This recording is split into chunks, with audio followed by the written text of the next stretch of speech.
হক মাওলা। চল ভাই, এই পুকুরে টাকা দিলে সব মনের আশা পূরণ হয়। এই সব টাকা এই পুকুরে দিয়ে দিব। এই নে ভাই টাকা, এই সব টাকা ফেলে দিবি।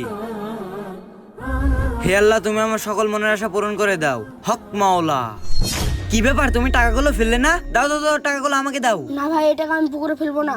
হেই, বেশি বুঝো কেন? দাও টাকাগুলো আমাকে দাও। হক মাওলা। এই ছোট ভাই, চলো নামাজ পড়ে আসি।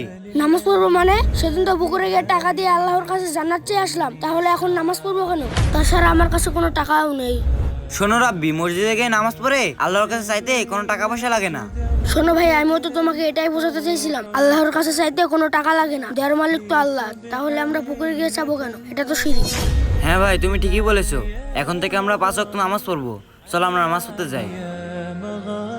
ভিডিওটি ভালো লাগলে পেজটি ফলো করবেন।